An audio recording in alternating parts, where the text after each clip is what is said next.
Terima kasih Tuhan. Kami memuji-muji kebesaran-Mu Tuhan. Kami angkat tangan di hadapan hadirat-Mu. Kami menyerahkan hidup kami ke dalam tangan. Bapa suci, kuduskan kami di hadapan-Mu Tuhan. Dengan hati yang terbuka yang terarah kepadamu, pagi hari ini kami membutuhkan pertolongan daripada Tuhan.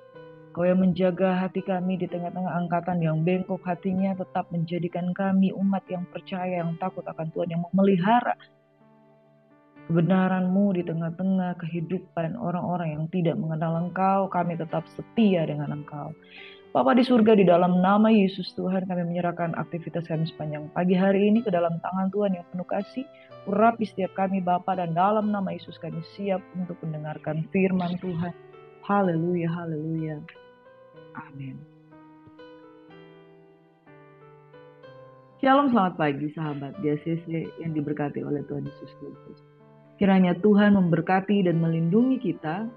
Kiranya Tuhan menyinari kita dengan wajah-Nya dan memberikan kita kasih karunia dan menjaga kehidupan kita bagi setiap orang yang menaruh harapan hanya kepada Tuhan. Saudara yang diberkati oleh Tuhan Yesus Kristus, jaga hati, jaga pergaulan di tengah-tengah angkatan yang bengkok hatinya. Biarlah engkau dan saya tetap memelihara kehidupan takut akan Tuhan, pelihara visi Tuhan, pelihara dan jaga hati. Goncangan ekonomi, goncangan kehidupan, goncangan di dalam pergaulan bisa membuat seseorang kehilangan jati diri, identitas kekristenan. Tapi orang yang menjaga hatinya tetap tinggal di dalam takut akan Tuhan, dipelihara. Yusuf dan keluarganya dipelihara di Mesir di tanah Goshen. Saudara yang diberkati, orang-orang yang tinggal di tengah kaum yang tidak mengenal Tuhan, ketika matanya tertuju kepada Tuhan, imannya dipelihara oleh Tuhan. Saudaraku yang diberkati oleh Tuhan Yesus Kristus, mari kita menjadi garam, mari kita menjadi terang di tengah-tengah kehidupan yang begitu banyak godaan. Tetap tinggal di dalam Tuhan. Saat engkau sungguh-sungguh berseru kepada Tuhan, engkau tidak akan terhanyut, engkau tidak akan terseret dengan arus dunia ini. Tapi engkau tetap bisa menjaga hati dan tetap kuat di dalam Tuhan. Ada satu ayat firman Tuhan di dalam Filipi 2 ayat 14 dan 15 berkata seperti ini.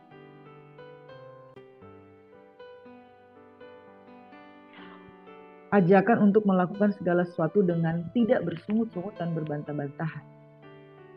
Sebab supaya kamu tidak beraib dan tidak bernoda sebagai anak-anak Allah yang tidak bercela di tengah-tengah angkatan yang bengkok hatinya dan yang sesat ini, sehingga kamu bercahaya di antara mereka seperti bintang-bintang di dunia. Saudara, lakukan firman Tuhan dengan tidak bersungut-sungut. Lakukan firman Tuhan dengan sukacita. Lakukan firman Tuhan di dalam takut akan Tuhan, sebab itu yang akan menyelamatkan kita. Lakukan firman Tuhan di tengah-tengah kehidupan yang tidak mengenal Allah. Saudaraku yang diberkati oleh Tuhan Yesus Kristus, kita akan belajar kebenaran firman Tuhan dari 1 Raja-Raja 16 hingga 1 Raja-Raja yang ke-22. Kisah ini menceritakan tentang bagaimana Raja-Raja Israel terseret di dalam kejatuhan karena dosa dari Salomo. Maka Israel terpecah menjadi kerajaan Israel Utara dan kerajaan Israel Selatan, yaitu Israel sendiri dan juga Yehuda. Dan saudara, raja-raja berjatuhan bergelimpangan dengan terseret dengan dosa-dosa sama seperti yang dilakukan oleh Salomo, sama seperti dosa yang dilakukan oleh Rehabeam. Jadi angkatan ini adalah angkatan-angkatan yang bengkok hatinya, yang sesat hatinya, mereka yang anak-anak Tuhan, anak-anak Israel, anak-anak yang diharapkan bercahaya seperti bintang di langit, sama seperti janji Tuhan kepada Allah, kepada Abraham, itu tidak terjadi, saudara. Tapi orang-orang yang menjaga hatinya, masih ada yang dipelihara Tuhan di tengah angkatan yang bengkok hatinya. Raja-raja Israel, raja-raja Yehuda, hampir seluruhnya mengalami yang namanya kejatuhan. Saudara, demikian pula di dalam kehidupan kita. Ada begitu banyak alasan untuk mengalami kejatuhan. Semua orang telah berdosa dan telah kehilangan kemuliaan Tuhan. Tetapi adakah orang-orang yang mau terus menjaga hatinya, mau terpaut kepada Tuhan? Saudara, Dosa itu seperti gravitasi yang menarik manusia untuk mengalami kejatuhan demi kejatuhan. Dan dosa yang paling tidak disukai Tuhan adalah tidak menyembah Allah yang benar dan menyembah kepada Allah yang lain. Saudara, ilah-ilah lain yang ada di dunia ini, ilah-ilah yang membawa kita, menyeret kita untuk tidak mengenal Tuhan. Semuanya itu membuat hidup kita menuju pada jurang kebinasaan. Belajar dari raja-raja Israel yang mengalami kejatuhan. Di tengah-tengah kejatuhan mereka, Tuhan menyisahkan ada orang-orang yang penuh dengan iman untuk menunjukkan kepada dunia bahwa orang-orang yang mengenal Tuhan itu di tengah-tengah angkatan yang bengkok hatinya akan tetap kuat dan bertindak. Saudaraku, pada pagi hari ini, ketika engkau di dalam lingkungan yang bengkok hatinya, yang tidak mengasihi Tuhan, yang tidak mencintai Tuhan, tetapi engkau menjaga hatimu, percayalah bahwa engkau akan menjadi garam dan terang di tengah-tengah kehidupan tersebut. Dan Tuhan akan membuat perbedaan antara orang-orang yang mengenal Tuhan dan orang-orang yang tidak mengenal Tuhan. Ada satu pribadi yang dipakai oleh Tuhan di tengah-tengah kejatuhan raja-raja Israel. Seorang itu bernama Nabi Elia. Seorang yang dipakai Tuhan secara luar biasa dan dia diangkat ke surga dengan cara yang luar biasa karena hidupnya bergaul dengan Tuhan. Saudara, mari ketika kita hidup bergaul dengan Tuhan, kita akan terjaga dari lingkungan pergaulan yang menyeret kita kepada kebinasaan. Anak-anak muda, orang-orang tua, tidak di besar kecil, semuanya akan mengalami kejatuhan, godaan. Saudara. Tapi saudara yang diberkati, takut akan Tuhan itulah yang akan menyelamatkan. Amin. Doa penuh kuasa Nabi Elia itulah yang menunjukkan bahwa masih ada Tuhan di tengah-tengah angkatan yang bengkok hatinya. Doa penuh kuasa dari Elia menunjukkan bahwa doa itu memiliki kuasa sekalipun ada orang-orang yang tidak percaya. Dan sekalipun hujan tidak turun selama 3,5 tahun, tetapi orang yang berlindung kepada Tuhan, yang lurus hatinya, maka dia akan diberkati oleh Tuhan. Saudara, tidak saja orang-orang yang berdoa itu hanya tahu mengucapkan doa, tapi hidupnya itu harus ada hubungan dengan Tuhan. Raja-raja Israel juga berdoa, tapi doa mereka tidak dijawab oleh Tuhan. Saudara, kalau saudara mau melihat mujizat itu nyata di dalam kehidupan kita, hidup bergaul dengan Tuhan, di tengah-tengah angkatan yang bengkok hatinya, jaga hatimu, jaga pergaulanmu, jaga hubunganmu dengan Tuhan, maka engkau akan lihat Tuhan akan membuat perbedaan antara orang-orang yang hidup takut akan Tuhan dengan orang yang tidak takut akan Tuhan. Amin. Di dalam 1 Raja-Raja 16 hingga 22, raja-raja Israel itu berjatuhan. Ada Ela, ada Zomri, Omri, dan Ahab. Saudara-saudara, keturunan Raja Israel ada bedanya dengan keturunan raja dari suku Yehuda. Kalau keturunan Raja Yehuda itu garis keturunannya itu sangat dijaga. Sangat dijaga, dan keturunan mereka adalah keturunan dari garis keturunan Yehuda itu sendiri. Tetapi garis keturunan Raja Israel itu dibumbui dengan orang-orang yang lahir bukan dari keturunan raja. Ada orang-orang yang lahir dari prajurit-prajurit yang memberontak. Contoh yang di sana raja pertama itu Rehabeam, itu bukan lahir dari garis keturunan raja, tapi dia lahir dari garis keturunan suku-suku Israel yang lain. Kemudian ada Zimri, ada Omri. Omri itu memiliki anak Ahab. Zimri dan Omri ini adalah orang-orang yang tidak lahir dari garis keturunan raja, tetapi orang-orang yang dari prajurit-prajurit yang kemudian memberontak. Ada juga Yehu, saudara yang diberkati oleh Tuhan Yesus Kristus. Di tengah kejatuhan raja-raja Israel, ada seorang nabi yang bernama Elia. Di tepi sungai Kerit, Tuhan memelihara dia melalui pemeliharaan burung gagak. Saudaraku yang diberkati oleh Tuhan Yesus Kristus, sungguh Tuhan membuat perbedaan antara orang-orang yang hidup takut akan Tuhan dengan orang-orang yang tidak hidup takut akan Tuhan. Di dalam 1 Raja-Raja 16, ketika Elia di tepi sungai Kerit, lalu berkatalah Elia orang Tisbe dari Tisbe Gilead kepada Ahab, demi Tuhan yang hidup, Allah Israel yang kulayani, sesungguhnya tidak akan ada embun atau hujan pada tahun-tahun ini kecuali kalau kukatakan. Kemudian datanglah firman Tuhan kepadanya, pergilah dari sini, berjalanlah ke timur dan bersembunyilah di tepi sungai Kerit di sebelah timur sungai Yordan. Engkau dapat minum dari sungai itu, dan burung-burung gagak telah kuperintahkan untuk memberi makan engkau di sana. Lalu ia pergi dan melakukan seperti firman Tuhan. Ia pergi dan diam di tepi sungai Kerit di sebelah timur sungai Yordan. Pada waktu pagi petang, burung-burung gagak membawa roti dan daging kepadanya, dan ia minum dari sungai itu. Saudara, Tuhan membuat perbedaan antara orang yang berhubungan dengan Tuhan, yang bergaul karib dengan Tuhan, dengan orang yang tidak bergaul karib dengan Tuhan. raja-raja Israel, Tuhan tidak hidup di tengah-tengah kehidupan mereka. Tetapi seorang bernama Elia, ketika dia berfirman, yang disampaikan Tuhan kepadanya, 3,5 tahun tidak ada embun, tidak ada hujan pada tahun-tahun ini, kecuali dikatakan oleh Elia. Saudara, doa orang benar bila dengan yakin didoakan sangat besar kuasanya, dan hati-hati dengan mulut kita. Apa yang kita ucapkan itu akan terjadi. Kalau kita katakan aku diberkati, maka aku diberkati. Tapi kalau engkau katakan engkau tidak diberkati, maka engkau tidak diberkati. Karena mulutmu, harimaumu, mulutmu memiliki kuasa. Apalagi orang yang hidup takut akan Tuhan, mulutnya adalah doa, mulutnya adalah nubuatan, mulutnya memperkatakan kuasa. Dan pada waktu itu Elia berkata tidak ada hujan, maka 3,5 tahun tidak ada hujan. Karena itulah yang dikehendaki oleh Tuhan, bahwa Tuhan akan membuat satu perbedaan antara orang-orang yang takut akan dia dan orang-orang yang tidak takut akan dia.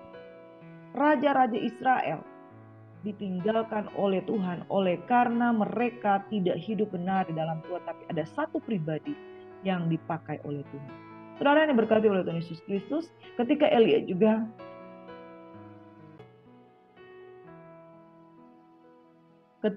juga bertemu dengan seorang janda di Sarfat, Tuhan menyatakan mujizatnya dengan memberikan satu mujizat kepada janda di Sarfat itu dengan memberikan mujizat minyak di dalam buli-bulinya. Jadi saudara, Elia adalah seorang yang luar biasa dipakai oleh Tuhan.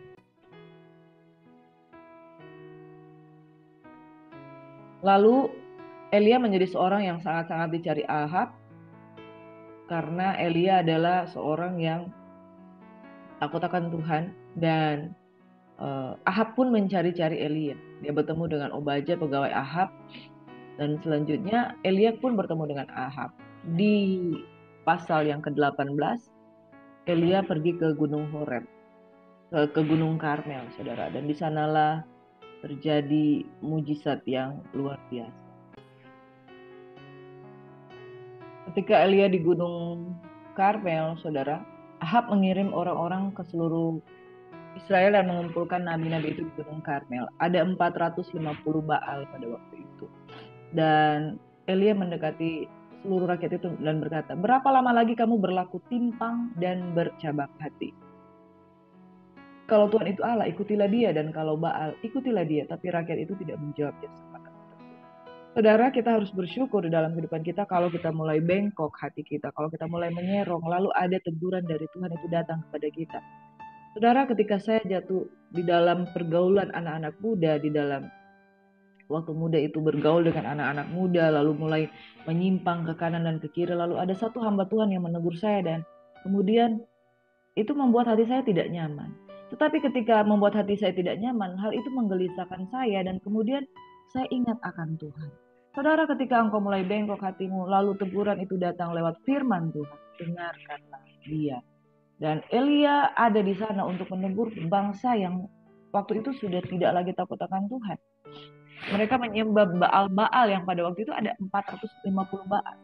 Saudara, lingkungan yang mayoritas bukan berarti itu hal yang benar. Elia adalah nabi Allah satu-satunya yang hidup benar. Dan ada 450 Baal yang hidup tidak benar. Tapi yang mayoritas belum tentu yang benar. Kalau saudara-saudara ada di lingkungan yang mayoritas yang membuat engkau terseret di dalam pergaulan tersebut, tetapi firman Tuhan menegur engkau untuk keluar dari sana. Oleh satu orang yang takut akan Tuhan, engkau ditegur dari sana. Dengarkanlah dia. Karena pergaulan yang buruk merusak kebiasaan yang baik. 450 nabi Baal itu dipelihara oleh Raja Ahab untuk membangun sebuah kehidupan penyembahan yang tidak takut akan Tuhan. Namun kehidupan mereka itu bukan kehidupan yang dikehendaki oleh Tuhan. Saudara, lalu Elia menantang mereka. Dikatakan Elia seperti ini, hanya aku sendiri yang tinggal sebagai nabi Tuhan, ada nabi Baal 450. Namun baiklah diberikan kepada kami. Dia menantang mereka untuk memotong 2 ekor lembu. Biarlah mereka memilih seekor lembu, memotong-motongnya, menaruh api. Aku pun akan mengolah lembu yang seekor lagi. Jadi 2 ekor lembu masing-masing akan mengolahnya dan menaruh dengan api, dan masing-masing akan memanggil nama. Elia menantang mereka memanggil nabi Baal. Nabi-nabi Baal itu memanggil Baal mereka, dan dia akan memanggil nama Tuhan. Lalu kemudian mereka berseru-seru kepada nabi mereka, Baal jawablah kami, sampai mereka menoreh-noreh badannya. Lalu Elia mengejek mereka, panggil lebih keras. Bukankah dia Allah? Mungkin dia sedang merenung, mungkin dia sedang ada urusan, mungkin dia sedang pergi, barangkali dia tidur dan belum terjaga. Saudara, Nabi Baal itu berseru kepada Baal yang mereka anggap sebagai Tuhan, tapi dia tidak mendengar. Perbedaan yang sungguh signifikan. Kalau ketika kita berseru kepada nama Yesus, dia pasti akan mendengar. Amin. Sekalipun kelihatannya agak terlambat, tetapi Tuhan tidak pernah terlambat. Amin.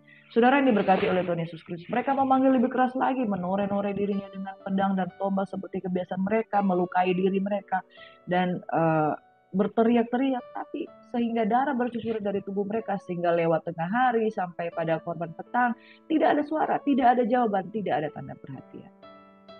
Namun Tuhan kita adalah Tuhan yang menjawab. Berbeda dengan Baal yang menyembah Baal mereka. Kata Elia kepada seluruh rakyat, mari datang padaku. Mendekatlah seluruh rakyat kepadanya, lalu ia memperbaiki mezbah Tuhan yang telah diruntuhkan. Elia mengambil 12 batu dari jumlah suku keturunan Yakub. Kepada Yakub ini telah datang firman Tuhan, engkau akan bernama Israel. Dia dirikan batu-batu itu menjadi mezbah demi nama Tuhan, membuat suatu parit sekeliling mezbah itu dengan membuat 2 sukat benih. Ia menyusun kayu api, memotong lembu, menaruh potongannya atas kayu api. Kemudian dia katakan penuhi 4 buyung itu dengan air. Tuangkan di atas korban bakaran di atas kayu api. Jadi disiram pula itu persembahan. Buat begitu untuk kedua kalinya. Lalu buat begitu untuk ketiga kalinya. Sehingga air mengalir sekeliling mezbah, bahkan parit itu penuh dengan air.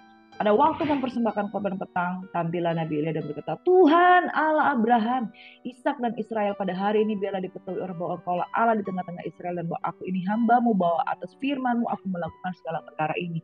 Jawab aku ya Tuhan, jawab aku supaya bangsa ini mengetahui bahwa engkaulah Allah. Engkaulah Allah ya Tuhan, dan engkau yang membuat hati mereka tobat kembali. Lalu turunlah api Tuhan, menyambar habis korban bakaran, kayu, api, batu, dan tanah itu, bahkan air yang di dalam parit itu habis dijilatnya. Ketika seluruh rakyat melihat kejadian itu, sujudlah mereka serta berkata, Tuhan dialah Allah, Tuhan dialah Allah. Kata Elia kepada mereka, tangkaplah nabi-nabi Baal itu, seorang pun dari mereka tidak boleh luput. Setelah ditangkap, Elia membawa mereka ke sungai Kison dan menyembelih mereka. Saudara, Tuhan bukan Tuhan yang mati. Ketika saudara berseru-seru kepada Tuhan, dia pasti akan menjawab. Dan dia mencari orang yang mau bangun hubungan dengan Tuhan. Bahkan dia mencari orang-orang yang sungguh hati percaya. Dan bahkan dia mencari orang-orang yang berdoa dengan penuh dengan iman. Saudara, orang-orang Israel ini orang yang ikut arus. Orang yang ikut arus ketika dia melihat Nabi Baal itu ada 450, mayoritas dia ikut. Tetapi ketika dia melihat Elia melakukan mujizat, dia ikut. Hati-hati saudara. Orang percaya yang hanya ikut-ikutan ketika lihat mujizat baru dia mengasihi Tuhan. Dia memang mengikuti Tuhan. Tetapi mengikuti Tuhan hanya karena memperoleh sesuatu. Imanmu adalah iman yang tidak kuat. Iman sepoi-sepoi. Iman yang gampang digoyangkan. Iman yang gampang diseret. Saudaraku yang diberkati oleh Tuhan Yesus Kristus, Tuhan sedang membuat perbedaan antara orang-orang yang penuh dengan iman dan orang-orang yang tidak penuh dengan iman. Sebab Tuhan telah berfirman, jika aku kembali menjejakkan kaki di muka bumi ini, apakah aku akan mendapati orang yang penuh dengan iman? Apakah aku mendapati iman di atas muka bumi ini? Saudara, mayoritas itu menyeret di dalam pergaulan-pergaulan yang tidak takut akan Tuhan. Tetapi orang-orang yang hidupnya berpaut kepada Tuhan, walaupun dia lihat mujizat atau dia tidak lihat mujizat, dia tetap akan bergaul karib dengan Tuhan. Dan ingat, Tuhan sedang mencari orang-orang yang mau menjaga hidupnya tetap di dalam doa kepada Tuhan. Saudara yang diberkati oleh Tuhan Yesus Kristus, mari jaga hidupmu benar di hadapan Tuhan. Ketika Elia di Gunung Karmel, Tuhan melakukan mujizat. Nah, saudara, mujizat itu nyata, mujizat itu terjadi. Elia kembali ke Gunung Horeb. Allah menyatakan diri di Gunung Horeb. Ada satu masa di mana ketika Elia sudah selesai melakukan mujizat, dia dikejar oleh Raja Ahab. Lalu dia dikejar juga oleh Ratu Isabel. Dan dia mengalami yang namanya ketakutan, goncangan. Saudara, sekuat-kuatnya, sehebat-hebatnya iman seseorang, ada saatnya di mana dia ketika iblis berusaha mengintimidasi dan berusaha menjatuhkan. Cobaan itu ada saudara, godaan itu ada saudara. Tetapi Tuhan memelihara Elia. Di tengah-tengah badai yang besar, goncangan badai yang besar, Tuhan berfirman, di tengah-tengah angin sepoi-sepoi, saudara. Ingat, apapun di dalam kehidupan kita ketika ada intimidasi setelah melakukan mujizat yang luar biasa dikejar oleh Ahab dan Ratu Isabel, Elia melarikan diri, dia pergi ke Gunung Horeb, dan Tuhan berfirman di sana, bukan di tengah-tengah angin yang begitu hebat, badai yang begitu besar, tapi di tengah-tengah sepoi-sepoi. Saudara yang diberkati oleh Tuhan kita Yesus Kristus, dalam kehidupan ini, tinggallah di dalam takut akan Tuhan. Mungkin Tuhan tidak berbicara di tengah-tengah badai yang begitu besar, tapi Tuhan akan berbisik, dan kemudian ketika engkau fokus dengan Tuhan, engkau akan melihat dia akan tetap memelihara engkau. Lalu kemudian Tuhan menjaga Elia kembali menjadi kuat, dan dia tetap menjadi hamba Tuhan yang luar biasa. Selanjutnya di dalam 1 Raja-Raja 19, orang bernama Elisa terpanggil. Kemudian Samaria tertolong dari kepungan, lalu terjadi pertempuran di dekat kota Afek. Kemudian nubuatan tentang hukuman yang akan menimpa Ahab karena dia merebut kebun anggur Nabot dengan cara yang licik. Dia membunuh Nabot sehingga dia merebut kebun anggur Nabot. Ahab memerangi Ramot Gilead bersama dengan Yosafat, mereka bersekutu.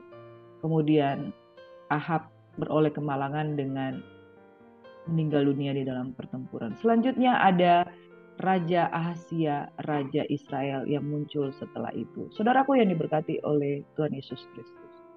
Orang yang tidak tetap mengikuti Tuhan dengan sungguh-sungguh, itu akan mengalami kejatuhan. Tetapi dari peristiwa yang kita belajar di sini bahwa ada satu Nabi Elia dipelihara oleh Tuhan. Oleh karena dia hidup bergaul dengan Tuhan, dia percaya dengan kuasa doa, dia mendengarkan suara Tuhan. Maka Tuhan memelihara kehidupannya. Dan Tuhan menyisakan orang-orang yang takut akan Tuhan di tengah-tengah kaum yang bengkok hatinya. Firman Tuhan yang kita renungkan pada pagi hari ini ya, itu saudara, pentingnya untuk kita saling introspeksi diri bahwa jangan sampai kita sudah jauh daripada Tuhan. Jangan sampai kita sudah lari daripada Tuhan.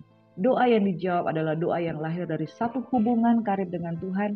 Dan doa yang dijawab adalah orang yang percaya dengan kuasa doa. Dan doa yang dijawab adalah orang yang mendengarkan suara Tuhan. Di dalam kehidupan ini, seringkali kita ada di dalam masa-masa yang penuh dengan kekelaman. Kita mengalami yang namanya intimidasi. Elia mengalami intimidasi setelah dia melakukan mujizat. Tapi orang yang memelihara hidupnya bergaul karib dengan Tuhan, itu pasti akan dipelihara oleh Tuhan. Dan Yakobus 5 ayat 16 juga mengatakan bahwa pentingnya ketika kita berdoa itu ada introspeksi, ada pemulihan hati. Maka doa yang kita naikkan itu akan menjadi doa yang penuh dengan kuasa. Di dalam Yakobus 5 ayat 16 firman Tuhan berkata seperti ini. Karena itu hendaklah kamu saling mengaku dosamu dan saling mendoakan supaya kamu sembuh. Sebab doa orang benar bila dengan yakin didoakan sangat besar kuasanya. Elia adalah manusia biasa, tetapi ketika dia berdoa, Tuhan menjawab doanya dengan mujizat yang penuh dengan kuasa. Doa yang lahir dari satu hubungan yang pulih, baik dengan Tuhan maupun dengan sesama, itu akan sangat besar kuasanya. Elia adalah seorang yang biasa, tapi dia sungguh-sungguh berdoa.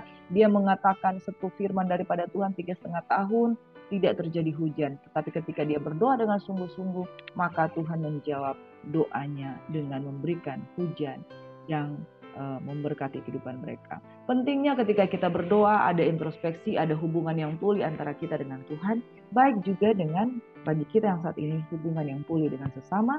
Maka ketika hubungan kita beres, kita tidak jatuh dalam dosa, kita tidak dikuasai oleh dosa, maka kita akan hidup di dalam otoritas kuasa daripada Tuhan, dan doa yang lahir dari iman akan sangat besar dengan kuasanya.